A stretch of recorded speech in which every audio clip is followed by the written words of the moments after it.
Salam əziz və dəyərli abituriyentlər, çox hörmətli MİQ və sertifikasiya imtahanına hazırlaşan dəyərli müəllimlər. Bu günləri 20 sınaq DİM test kitabçasının 3-cü qruplar üçün buraxılmış 20 sınaq test kitabçasının 5-ci sınağının izahını verəcəm. İzaha keçməmişdən öncə onu qeyd edeyim ki, bu tərzdə videoların, bu tərzdə dərs izahlarının, test izahlarının, sınaqların izahlarının davamının gəlməsini istəyirsinizsə, kanalıma abunə olmağı, bəyənməyi unutmayın. Keçək sualların izahına. Sual 1. Heydər Əliyevin Naxçıvandakı fəaliyyətinin nəticələri. Biz bu suala cavab taparkən birinci bunu bilməliyik. Heydər Əliyev Naxçıvanda fəaliyyət göstərib. 1990-cı ildən deputat kimi işləyib. 91-ci ildə Naxçıvan Ali Sovetinin sədri oldu. Ta ki 93-cü ildə Respublika rəhbərliyinə qaydana kimi, yəni 15 iyuna kimi Naxçıvanda fəaliyyətdə olub. Həmin illərdə Türkiyə ilə apardığı danışıqlar nəticəsində 1992-ci ilin may ayında Sədərək Diluzu, yəni Ümid Körpüsü açılıb. Bir də Rusiya ilə apardığı danışıqlar nəticəsində Naxçıvanda olan Rus qoşunları Naxçıvanı tərk ediblər. Cavab olacaq burada 2-3, yəni C variantı. Növbəti sual. Uyğunluğu müəyyən edin. Azərbaycan Xalq Cümhuriyyətinin sosial-iqtisadi tədbirləri, mədəni tədbirləri. Abituriyentlərin ən çox çaşdığı hissələrdən biridir bu məsələlər. Sosial-iqtisadi tədbirləri, mədəni tədbirləri. Bəzən görürsən sosial-iqtisadi tədbirləri soruşur, mədəni də ora yazırlar. Mədəni soruşur, sosial-iqtisadi yazılır. Diqqətli olmaq lazımdır burada. Tədbirlər. Ölkə arasında azad ticarətə icazə verilməsi. Bəli, 1918-27 iyunda verilmiş dekretləndir. Bu doğru cavabdır. 2. Düzdür, AXC-də məktəblər milliləşdirilib, amma məktəblərin milliləşdirilməsi mədəni, elmi tədbirdir. Bu olmaz. Senzura ləğv edilib mətbuatda. Amma senzuranın ləğv edilməsi də mədəni tədbirdir. Olmaz. Ona görə biz 2 dənə cavabı burada çıxardırıq. Bir də boş olacaq A variantı. Mədəni tədbirlər. Bəli, AXC-də Türk Ocağı cəmiyyəti olub. AXC-də Latın əlifbasına keçməyib. AXC-də əlifba islahat komissiyası yaradılıb 1919-cu martında. Amma Latın əlifbasına keçid baş verməyib. Yəni əlifbaya keçməyiblər. İlk milli kitabxana, bəli, 1919-cu ildə AXC-də ilk milli kitabxana fəaliyyətə başlayıb. 1A, 2AC. Cavab olacaq A variantı. Növbəti sual. Azərbaycanın 2-ci və 3-cü Respublika dövrünün oxşarlığını müəyyən edin. Biz bilirik ki, Azərbaycanın 2-ci Respublikası A. SSR-dir. Yəni Azərbaycan Sovet Respublikası. Azərbaycanın 3-cü Respublikası isə bizim indi yaşadığımız Azərbaycan Respublikasıdır. ASSR-in dövrü nə vaxtdır? 1920-91. Azərbaycan Respublikasının dövrü isə 1991-dən başlayıb, inşallah uzun ömürlü və sonsuza qədər davam eləyər. Oxşarlığı müəyyən eləyək. Sosialist quruculuğu ola bilməz, bizim respublikamız demokratik respublikadır, sosialist respublika deyil. Amma Azərbaycan SSR isə sosialist olmuşdur, bu oxşarlıq deyil. Fərdi kəndi təsərrüfatlarının tamamilə ləğv edilməsi. Bu da Azərbaycan SSR-ə aiddir, Azərbaycan Respublikasına aid deyil. Müstəqil xarici siyasətin yeridilməsi Azərbaycan SSR Rusiyaya tabe idi, SSR-yə tabe idi, müstəqil deyildi. Bizim iki respublikamız müstəqil siyasət yeridir. C də səhvdir. Cavab burada D variantıdır. Niyə? Çünki biz bilirik ki, Heydər Əliyev Azərbaycan SSR-nin 1969-82-ci illərdə rəhbəri olub. Bizim indiki 3-cü respublikamızın da 1993-dən 2003-cü ilə qədər prezident olub. Yəni hər iki respublikaya Heydər Əliyev rəhbərlik etmişdir. Başlayaq, danışaq 4-cü sualdan. Azərbaycan Xalq Cümhuriyyətinin 1919-cu il tarixinə aiddir. Baxaq cavablara. Gəncə şəhərinin tarixi adının bərpa edilməsi 18-ci ildir. Bakı Dövlət Universitetinin təsis edilməsi 1919-dur. Qacarlarla dostluq müqaviləsi 1920-də olmaz. Naxçıvan General Qubernatorluğu 1919-un fevralında fəaliyyətə başlayıb. De facto Azərbaycan müstəqilliyi 20-də tanınıb. 19-da olanlar 2-4-dür. Yəni olacaq cavab burada D variantı. Keçək digər sualların cavabına. Silgini götürün. Məlumatları silək.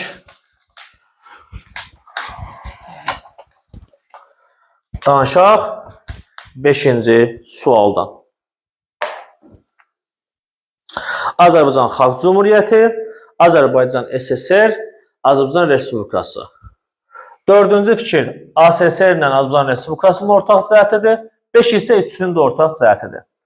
İngilislərin Bakıda general qubernatorluq yaratması Azərbaycan Xalq Cümhuriyyətinə aiddir. Bunu yazırıq bura. 1918-in noyabrı. Xəzər dənizində hərbi donanmanın mövcud olması üçünün də oxşar cəhətidir. Üçünün də dövründə Xəzərdə hərbi donanma olur. Bunu yazaq 5-ə. Düzdür, Azərbaycan SSR dövründə Rusiyanın hərbi donanması, amma bizim Xəzər dənizdə idi, Azərbaycana məxsus idi, amma Rusiyaya tabe idi. Konstitusiya Azərbaycan dili ilə bağlı. Konstitusiya deyirsə, biz bilməliyik, AXC-də konstitusiya olmayıb. Azərbaycan Respublikası ilə Azərbaycan SSR-ə aiddir. Dil haqqında maddə. Kollektivləşdirilmə siyasətinin aparılması Azərbaycan SSR-dir. Dağlıq Qarabağ münaqişəsinin başa çatması isə 2020-ci il Vətən müharibəsi nəticəsindədir. Bu da ki, Azərbaycan Respublikasına aiddir. 1A, 2D, 3Y. 1A, 2D, 3Y, 4C, 5B. Cavab oldu A variantı.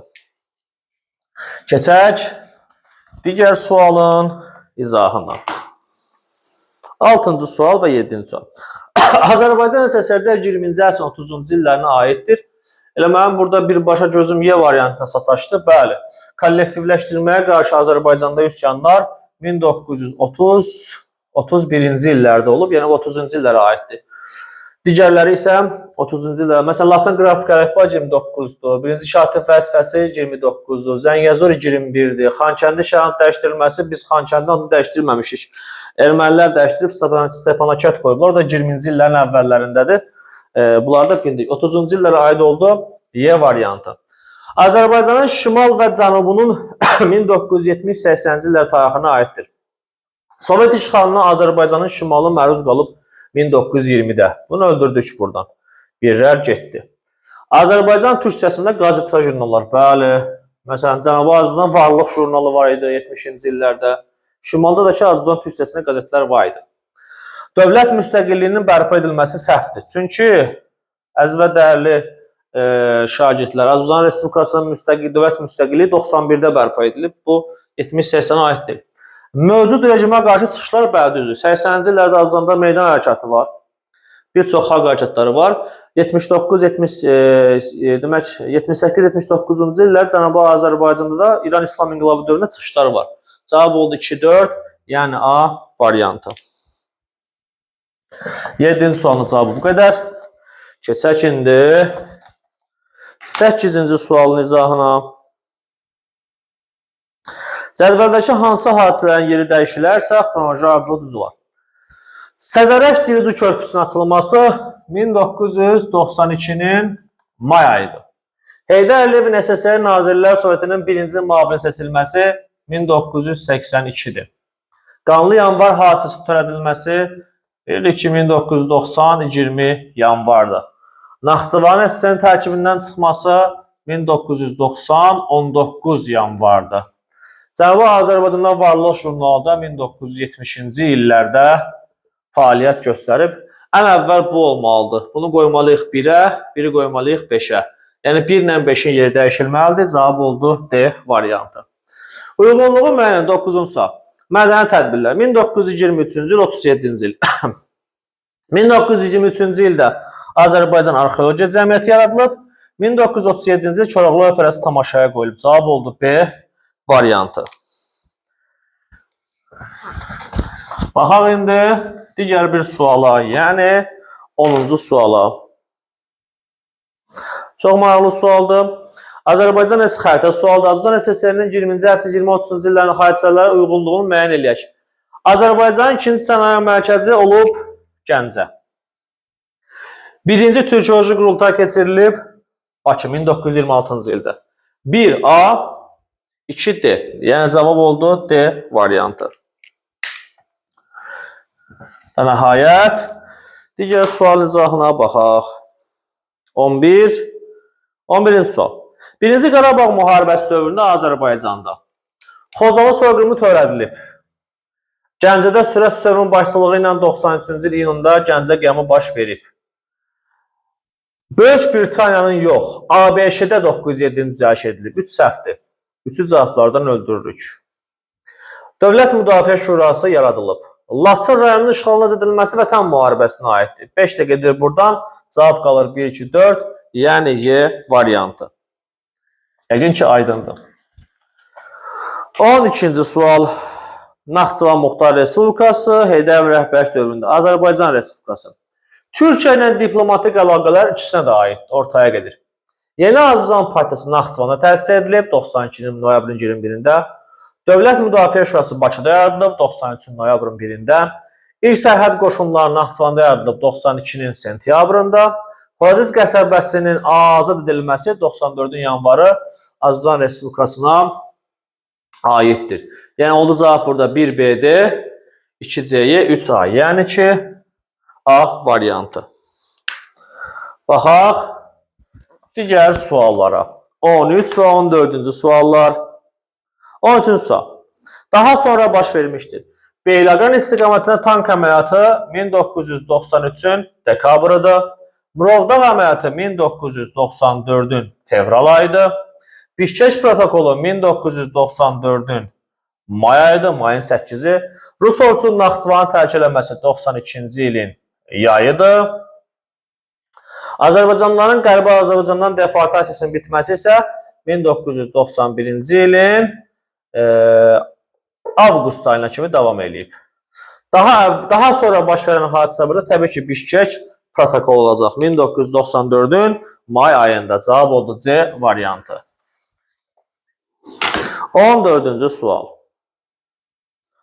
Azərbaycan Xalq Cümhuriyyəti daxili siyasət, xarici siyasət. Milli Kitabxana, bəli, 1919-cu ilin 19-cu ildə Milli Kitabxana fəaliyyətə başlayıb. Latın qrafika əlifbaya keçməyib AXC, bayaq dedim bunu.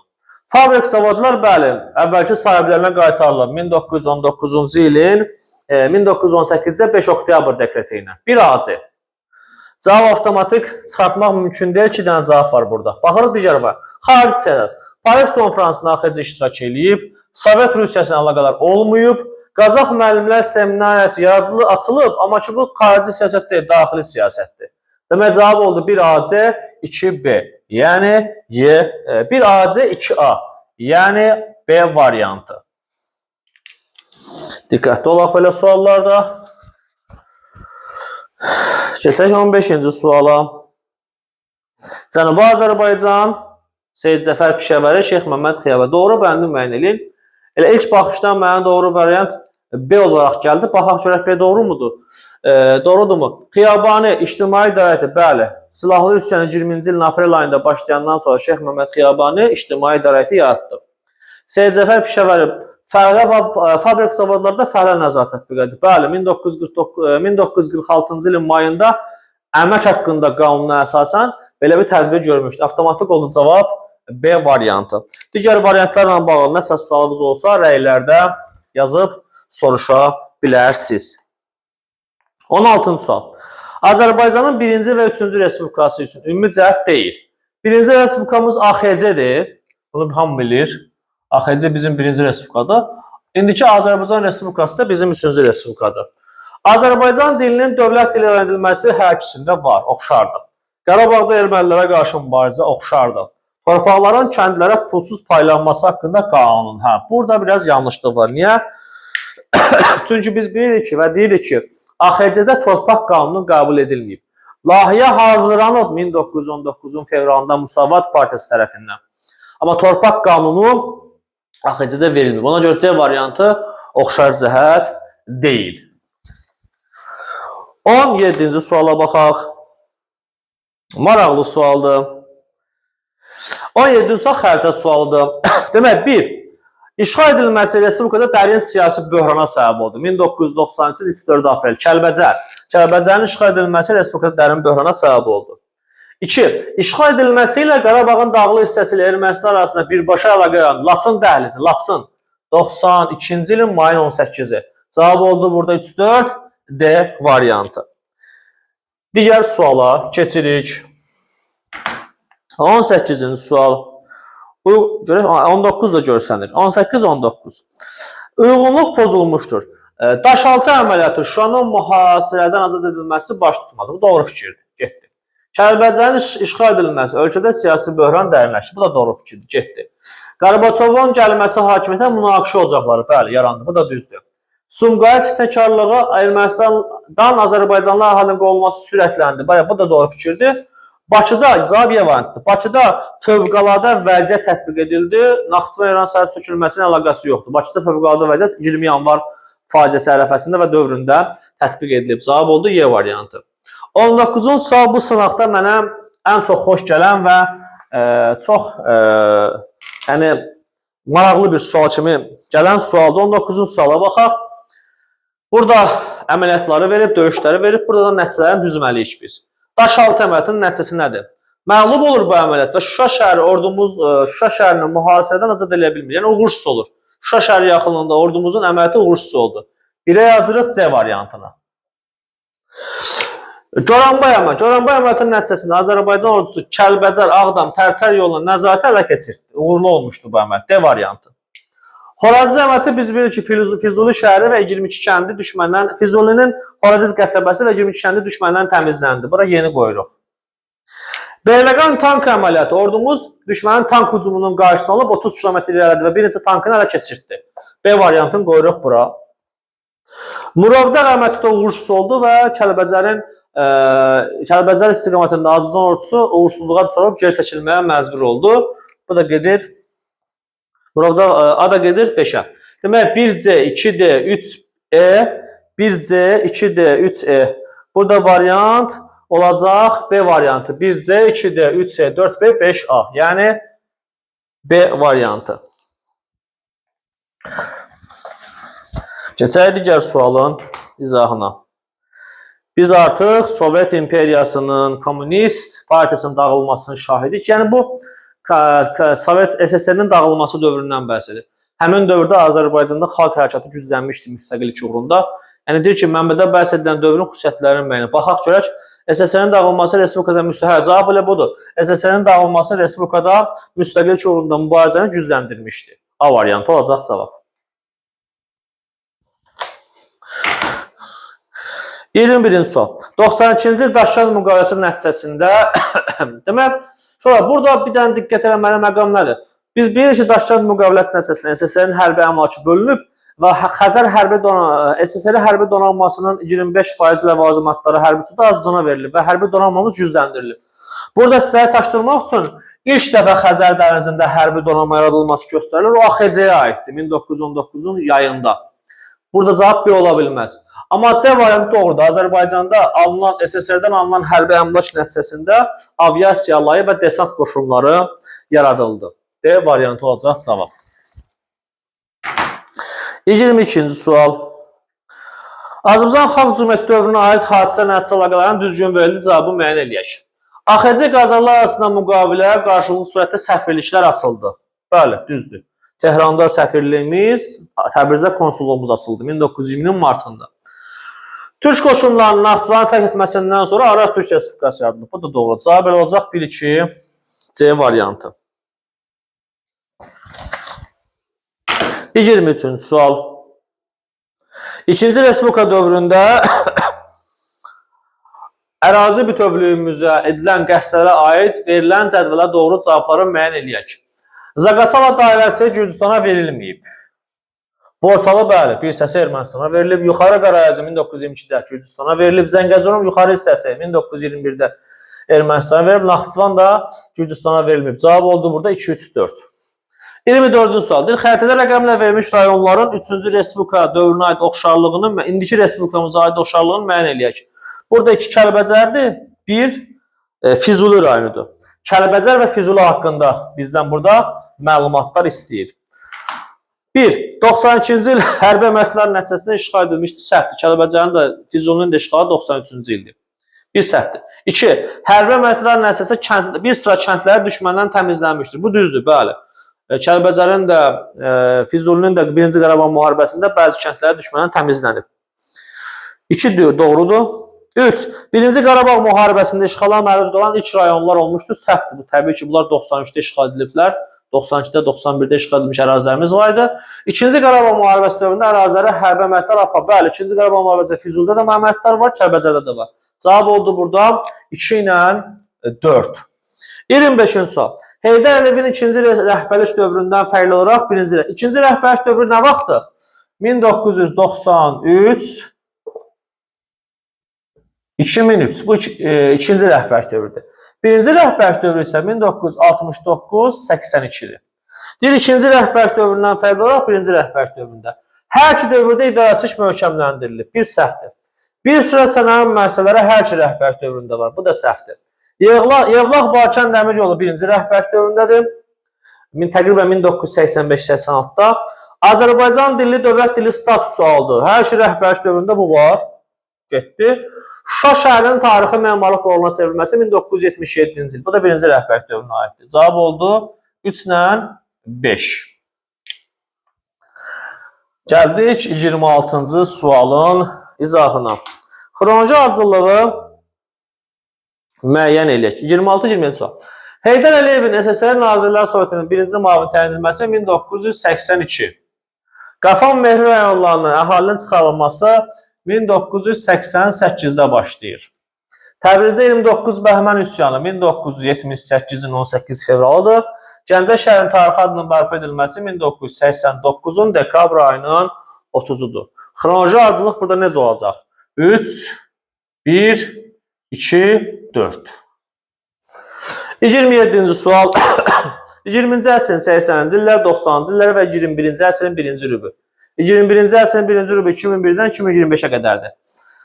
Xankəndi şəhərini Azərbaycan ordusu 2023-cü il antiterror əməliyyatlarının nəticəsində geri qaytarıb. Bu 21-ci əsrin 1-ci rübünə aiddir.